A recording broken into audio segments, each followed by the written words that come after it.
हज़रत इब्राहीम अलैहिस्सलाम की ज़िंदगी आप देखें तो पूरी ज़िंदगी क़ुरबानियों से भरी पड़ी है। सिर्फ यही नहीं कि बेटे की क़ुरबानी दी और उसको बचा लिया गया और उसके बदले में एक फ़िदिया दिया गया, बल्कि कदम कदम पर इब्राहीम अलैहिस्सलातु वस्सलाम ने क़ुरबानियाँ दी हैं। आप एक मर्तबा अपनी बकरियों को, अपने भेड़ों को, अपने ऊँटों को चरा रहे थे। फरिश्तों ने बारगाह रब्बुल इज़्ज़त में अर्ज़ किया, परवरदिगार तेरा खलील दुनिया में अपने माल में, अपने मवेशियों में इतना गुम हो गया है कि अब पहले जैसी मोहब्बत तुझसे ना रही। अल्लाह ने फरमाया, जाओ जाकर के मेरे खलील के कान में मेरा नाम लो। फरिश्ता आया और आकर के कहा, सुब्हान ज़िल मुल्की वल मलकूत, सुब्हान ज़िल इज़्ज़ती वल अज़मती वल हैबती वल क़ुदरती वल किब्रियाई वल जबरूत। जब इतना इब्राहीम अलैहिस्सलाम ने सुना तो तड़प गए और कहा कि ऐ नाम लेने वाले, एक मर्तबा फिर मेरे रब का नाम मुझे सुना। तो आने वाले ने कहा कि मैं फ्री में कुछ नहीं देता न सुनाता। कहा मेरे रेबड़ से जितना माल चाहे उतना माल ले ले, लेकिन मेरे रब का नाम मुझे सुना दे। आपने सारी बकरियां उसको दे दी। फिर इब्राहीम अलैहिस्सलातु वस्सलाम के कान में फिर कहा, सुब्हान ज़िल मुल्की वल मलकूत, सुब्हान ज़िल इज़्ज़ती वल अज़मती वल हैबती वल क़ुदरती वल किब्रियाई वल जबरूत। आपके अंदर और ज़्यादा तड़प बढ़ती है और कहा कि एक मर्तबा और सुना दे।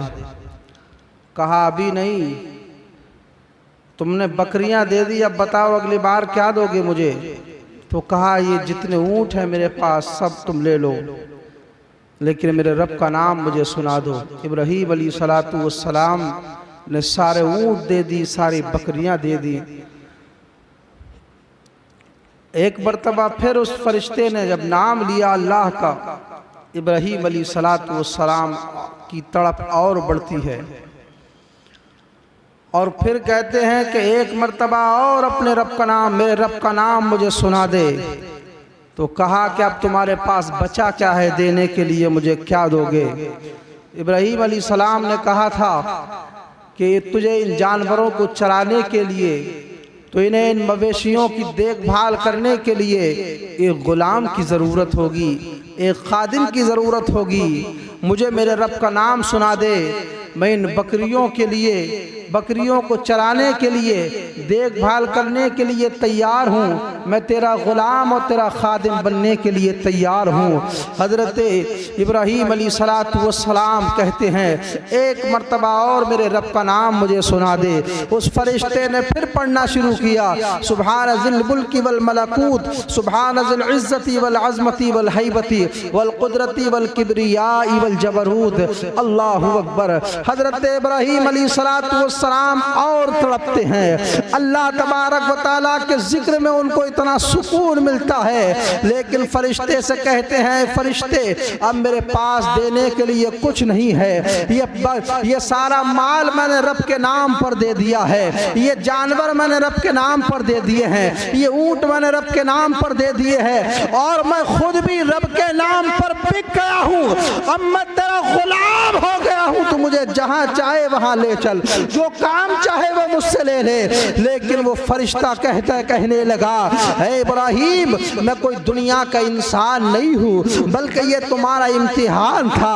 अल्लाह तबारक व तआला के हुक्म से मैं आया हूँ और रब का नाम तुम्हारे सामने मैंने लिया है, लेकिन तुमने रब के नाम पर अपना माल भी कुर्बान कर दिया, अपनी जान भी कुर्बान कर दी। अब ये सारा माल अपने पास रखो। अल्लाह तबारक व तआला की तरफ से तुम्हारा इम्तिहान था, तुम अपने इम्तिहान में सच्चे हो और वाकई अब भी अपने रब से तुम उतनी ही मोहब्बत और उतना ही प्यार करते हो। मैं ये कहना चाहता हूँ, इब्राहीम अलैहिस्सलातु वस्सलाम से जब माल की कुर्बानी मांगी गई तो आपने सारा माल अल्लाह रब्बुल इज़्ज़त की बारगाह में उसके नाम पर कुर्बान कर दिया। एक एक पहलू से देखिए आपका मकसद क्या था। आप यही तो कह रहे थे ला इलाहा इल्लल्लाह, ला मौजूद इल्लल्लाह, ला मक़सूद इल्लल्लाह, ला मस्जूद इल्लल्लाह, अल्लाह के अलावा कोई माबूद है ही नहीं, आपने यही कहा था। लेकिन जब आतिश नमरूद में आपको डाला गया, सारी आग ठंडी हो गई। यहाँ तक बयान कर चुका हूँ, मिल्लत इब्राहीम में लिखा है कि उसने इब्राहीम अलैहिस्सलातु वस्सलाम को जलाने से पहले आतिश कदे के पास में एक बहुत बड़ा मीनार तामीर कराया था और उस मीनार पर चढ़ करके इब्राहीम अलैहिस्सलातु वस्सलाम को देखा कि देखूं इब्राहीम का इस आग में क्या हाल है। आपने मुलाहिजा किया तो इतना चालाक था कि अपना कुर्ता इब्राहीम अलैहिस्सलातु वस्सलाम को पहनाया था उसने आग में डालने से पहले, और वो इसलिए कि अगर इब्राहीम अलैहिस्सलातु वस्सलाम जल गए तो मेरी भी वाहवाही है, और अगर नहीं जले बच गए तो कहूँगा कि ये मेरे कुर्ते का कमाल और करामत है। जब उसने देखा तो वो जो कुर्ता इब्राहीम अलैहिस्सलाम को पहनाया गया था वो कुर्ता ही जल गया था, और बाकी इब्राहीम अलैहिस्सलातु वस्सलाम का एक बाल भी नहीं जला था। अब कहने लगा, उतर के आया और देखा तो इब्राहीम अलैहिस्सलातु वस्सलाम एक तख्त पर बड़े आराम से बैठे मुस्कुरा रहे हैं। हज़रत जिब्रील ने वो तख्त लगाया था और वो दहकता हुआ आतिश कला जो था वो महकता हुआ एक गुलजार बन गया था। 40 दिन उसमें रहे। एक लड़की का भी जिक्र मिलता है, इसका नाम होली बताया जाता है। वो उसको शौक पैदा हुआ कि इब्राहीम का क्या बना, मैं इससे मिलना चाहती हूँ। अपने बाप से कहा मैं जाना चाहती हूँ। बाप ने कहा ठीक है, जाना चाहती है तो जा। वो लड़की बताई जाती है नमरूद की थी। मिल्लत इब्राहीम के हवाले से बता रहा हूँ, बाकी किताबों में क्या लिखा है पता नहीं, लेकिन उसमें ये बात लिखी है।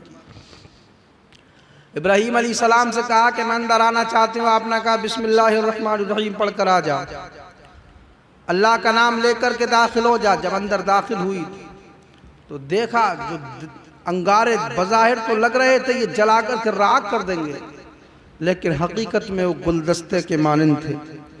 सब कुछ अंदर देखा, मुलाहिदा किया। आकर के अपने बाप नमरूद से कहा था, ए नमरूद, इब्राहीम का दीन सच्चा है, इब्राहीम का खुदा सच्चा है। इब्राहीम के खुदा ने इब्राहीम को बचा लिया। उसने कहा तू बेटी है मेरी, नुत्फे से मेरे पैदा है, मेरे खजाने ज़काती है, मेरी हुकूमत में रहती है, और ईमान तो इब्राहीम के खुदा पर लाती है, तस्दीक उसके खुदा की करती है। बताया गया कि हाथ और पैरों में ज़मीन पे लिटा कर के उसको हाथ और पैरों में गुल में ठोंक दी गई, कीलें ठोंक दी गई। उसके बाद तारीख खामोश है, उस लड़के को कोई जिक्र नहीं मिलता। इब्राहीम अलैहिस्सलातु वस्सलाम 40 दिन उस आतिश कदे में रहे। उसके बाद निकल कर के आए। नमरूद ने देख लिया इब्राहीम अलैहिस्सलाम जिंदा और सलामत है, परवरदिगार ने उनको बचा लिया। आपको एक कोने में ले गया और हाथ जोड़ कर के कहने लगा, इब्राहीम मैं तेरे खुदा के नाम से कुर्बानी करूँगा। आपने कहा नमरूद अगर कुर्बानी करना है तो पहले मेरा कलमा पढ़ ले। तो वह कलमा नहीं पढ़ूंगा। कहा तेरी कुर्बानी नहीं होगी। कहने लगा हो या ना हो, लेकिन मैं ज़रूर कुर्बानी करूंगा। 3000 गाय रब के नाम पर उसने कुर्बान की नमरूद ने। और हाथ जोड़ करके कोने में ले जाकर के कहने लगा, ए इब्राहीम मैंने मान लिया तुम्हारा खुदा सच्चा है, तुम्हारे खुदा ने तुम्हें बचा लिया, लेकिन मुझे हुकूमत करने दो, किसी और तरफ अपने दीन की तबलीग कर लो, मुझे यहाँ हुकूमत करने दो, किसी और समझ चले आओ, दुनिया बहुत बड़ी है। इब्राहीम अलैहिस्सलातु वस्सलाम वहाँ से रख्ते सफ़र बांध लेते हैं और ऊंट पर सवार होकर निकलते हैं। ये वाक़या बहुत तूल तवील है, लेकिन आपकी ज़िंदगी से चंद झलकियां उठा उठा करके आप तक पहुंचाने की कोशिश करूंगा। आप सफ़र करते करते एक ऐसी जगह पहुंचे जहां एक बादशाह की बेटी थी, और उसका कहना यह था कि मैं उस शख्स से निकाह करूंगी, शादी करूंगी जो मुझे पसंद आ जाएगा, मैं देख करके शादी करना चाहती हूँ। बादशाह ने ऐलान कर दिया। तकरीबन हफ्ता दिन से बड़े बड़े बादशाहजादे वहां पर आए हुए थे, लेकिन उस लड़की को कोई बादशाहजादा पसंद नहीं आता था। उसके हाथ में एक हार था।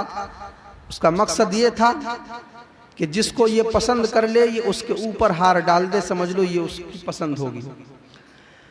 इब्राहीम अलैहिस्सलाम गुजर रहे थे, आपने देखा एक भीड़ लगी हुई है, एक शहर से गुजरे। बादशाहों के बेटे हाथियों पर सवार थे बड़ी शान शौकत के साथ, लेकिन बात बन नहीं रही थी। इधर इब्राहीम अलैहिस्सलाम जब पहुंचे, आपकी पेशानी में नूर मोहम्मदी सल्लल्लाहु अलैहि वसल्लम जगमगा रहा था। आप जब उस मजमे में पहुंचे तो हुजूर के नूर की बरकत से वहाँ उजाला हो गया, और हजरत सायरा की निगाह जब इब्राहीम पर पड़ी तो पहली ही नज़र में उन्होंने कहा कि जिसकी मुझे तलाश थी वो बंदा ये है। इब्राहीम अलैहिस्सलाम को वो कहती हैं अपने बाप से, मैं इनसे निकाह करना और शादी करना चाहती हूँ। बादशाह ने कहा ठीक है, जो हमें मंजूर है, जो हमारी बेटी को मंजूर है वो हमें मंजूर है। यहाँ तक कि लोग चेमे गोइयाँ करने लगे। बादशाह ने कहा ये मेरी बेटी की पसंद और मर्जी है, मैं अपनी बेटी की रज़ा में राजी हूँ। आखिरकार शादी हो जाती है। उसके बाद इब्राहीम अलैहिस्सलाम उसी बादशाह के यहाँ पर रहने लगते हैं, और चेमे गोइयाँ होने लगी। आपने तबलीग दीन फरमाई, वहाँ पर भी बादशाह के कान भरने लगे लोग, तुम्हारा दामाद नए दीन की अशाअत कर रहा है, तुम्हारा दामाद नया दीन लेकर आ रहा है, तुम्हारा दामाद हमारे धर्म को बातिल कह रहा है। इब्राहीम अलैहिस्सलाम को बुलाया, क्या कह तुम नया दीन लेकर के आए हो? आपने उस बादशाह को भी तबलीग दीन फरमाई। कहा कलमा पढ़ लो, ईमान ले आओ, ये तमाम बातिल माबूद है, इनकी इबादत और परस्तिश और बंदगी ना करो। उसने कहा कि जरा मैं अपनी बेटी से भी बात कर लूं। बेटी को बुलाया है, बेटी तू अपने बाप के साथ रहना चाहती है, अपने शौहर के साथ रहना चाहती है? तो कहा कि मैं अपने शौहर से मालूमात करके उसके बाद जवाब दूंगी। तो कहा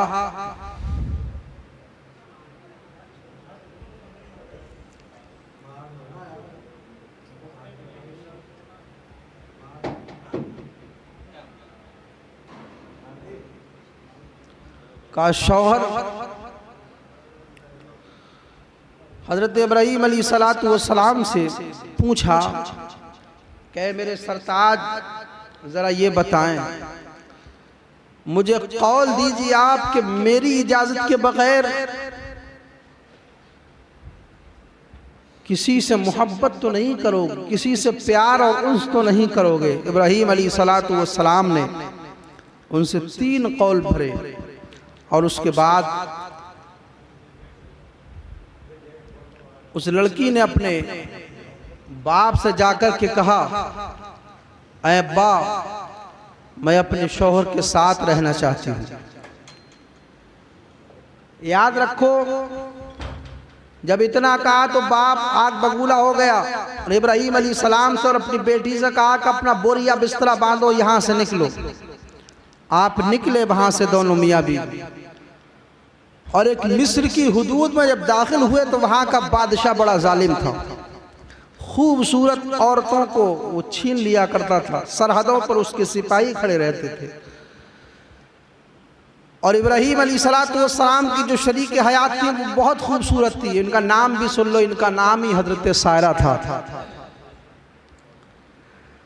बादशाह के सिपाही आ गए, आप उनको संदूक में बंद करने लगे और कहा कि है मेरी शरीक हयात, यहाँ का जो बादशाह है बड़ा जालिम है, खूबसूरत औरतों को छीन लेता है। और शौहर अगर होता है तो उसको कत्ल कर दिया जाता है, और अगर भाई होता है तो उसको छोड़ दिया जाता है कुछ इनाम इकराम दे करके। इस्लामी रिश्ते से इस दुनिया में सिर्फ तुम मेरी बहन लगती हो, बाकी तो रिश्ता मियाँ बीवी का, लेकिन इस्लामी जो रिश्ता है उसके हिसाब से तुम मेरी बहन लगती हो। अगर ये पूछें तो हिकमत अमली के तहत कह देना ये मेरे भाई हैं। बादशाह के सिपाही आए, संदूक खुलवाया, देखा तो हजरत सायरा इतनी खूबसूरत औरत कभी देखी नहीं थी। उन्होंने कहा ये कौन है? कहा ये मेरे भाई है। बादशाह के सिपाही लेकर के चले, वो इतने खुश थे कि आज तो इतना इनाम देगा बादशाह, आज तक इतनी खूबसूरत औरत उसकी बारक उसके पास लेकर ही नहीं गए हम। जब दरबार में पहुंचे, हजरत सायरा को जब देखा तो बादशाह अपने आपे से बाहर हो गए, दस्त दराजी करना चाहता था। आपने कहा रुक जा, मैं सफ़र से आई हूँ, अपने रब के लिए कुछ बंदगी करना चाहती हूँ। आपने वुज़ू किया। उस ज़माने का जो तरीक़ा रहा, चेहरे पर जो सफ़र की गर्दो गुबार थी दूर हुई, चेहरा चमकने लगा। आपने अपने रब के लिए नमाज़ पढ़ी और हाथ उठा कर के दुआ की। इतने में इसको बर्दाश्त ना हो पाया, ये आया और हाथ बढ़ाना चाहा था आपके तरफ, लेकिन उसके हाथ मफलूज हो गए। फिर कहने लगा, ए खातून मुझे माफ़ कर दो, अब मैं तुम्हारे साथ बुराई नहीं चाहूँगा। हजरत सायरा ने दुआ की, वो ठीक हो गया। फिर उसने हाथ बढ़ाना चाहा, फिर कहा, फिर वो मफलूज हो गया, फिर माफ़ी मांगी, आपने फिर माफ़ कर दिया। यहाँ तक कि तीसरी मर्तबा फिर दस्त दराजी करना चाहिए, और इस बार जो है वो हाथ भी मफलूज हो गए, पैर भी मफलूज हो गए। गधे की आवाज़ में बोलने लगा, अब मुझे माफ़ कर दो, अब मैं सच्ची तौबा करता हूँ, अब मैं तुम्हारे साथ बुराई का मामला नहीं रखूँगा। हजरत सायरा ने उसको माफ़ फरमा दिया, और जब माफ़ किया तो इस बार वाकई उसने सच्ची तौबा की थी। माफ़िया मांगने लगा और कहने लगा, वाकई तुम किसी और की अमानत हो, तुम्हें बनाने वाले ने किसी और के लिए बनाया है और चुना है और इंतखाब किया है। फिर उस बादशाह ने कहा कि मेरे पास तुम्हारे जैसी एक खातून और है, वो मैं तुम्हें तोहफे के तौर पर हदिया के तौर पर दे रहा हूं, उसको भी अपने साथ लेते जाइए। एक औरत कनीजी के तौर पर हजरत सायरा को दी, उनका नाम जो था वो हजरत हाजरा था। अब आपको समझ में आ गई, आपकी दो बीवियां थी, हजरत सायरा कैसे पहली बीवी और हजरत हाजरा कहाँ से आई हैं। वो इसी बादशाह ने बतौर तोहफा हजरत हाजरा को हजरत सायरा को दिया था। लेकर के चले थे उधर, अल्लाह ने जितने पर्दे थे, जितने पेड़ पौधे थे, सब कुछ इब्राहीम अलैहिस्सलाम और हजरत सायरा के दरमियान से हटा दिए। सारा मंजर वहीं से मुलाहिदा फरमा रहे थे इब्राहीम अलैहिस्सलाम। आप जब हजरत हाजरा को लेकर के पहुंची और अपनी सफाई बयान करना चाहती थी कि मैं बिल्कुल पाक और साफ हूँ, हजरत इब्राहीम अलैहिस्सलाम ने कहा था, ए सायरा तुम्हें अपनी पाकी बताने की ज़रूरत नहीं है, तुम्हें अपनी सफाई देने की ज़रूरत नहीं है, हमारे रब ने हमें सब कुछ दिखा दिया था, वाकई तुम पाक और साफ हो, तुम्हारे साथ कोई बुराई नहीं की गई है। हम सारा मंजर यहाँ से बैठे बैठे मुलाहिदा फरमा रहे थे, तुम्हें परेशान होने की जरूरत नहीं है। अल्लाह समझ। इस तरीके से हजरत इब्राहीम अलैहिस्सलाम जो थे वो अपनी बीवी और हजरत हाजरा को लेकर के आगे बढ़े और जहां उन्होंने क़याम करना था क़याम किया। उधर नमरूद को शौक चढ़ा कि मैं इब्राहीम के खुदा से मुलाकात करूं, तो उसने एक मीनार बनवाया। 3 साल तक मुसलसल मीनार बनता रहा। 3 साल के बाद वो खुद चढ़ा और अपने वजीर को लिया और साथ में तीर कमान लिया, और चढ़ते चढ़ते जब उसकी चोटी पर पहुंचा तो जब आंखें खोल के देखी तो जितना जमीन पर खड़े होकर के देखते थे जितना फासला था आसमान का, उतना फासला मीनार की चोटी पर चढ़कर भी उतना ही फासला नजर आ रहा था। गुस्से में आया और एक तीर कमान पर चढ़ाया और आसमान की तरफ छोड़ दिया और कहने लगा इब्राहिम का खुदा बड़ा मगरूर है, मुझसे मुलाकात नहीं की, मैं भी खुदा हूँ।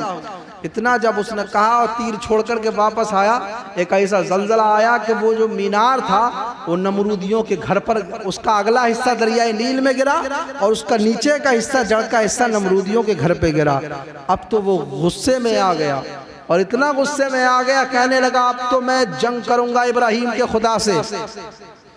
तो उसने जो है 4 परिंदे पकड़े, गिरगिस उनका नाम उस किताब में लिखा है मिल्लत इब्राहिम में। 8 दिन तक उनको खूब खिलाया पिलाया, अच्छी ग़िज़ा ताकतवर, और 3 दिन भूखा रखने के बाद एक संदूक उसने ऐसा तैयार किया कि उसमें बैठ सके और उन परिंदों के ऊपर बांधा जा सके।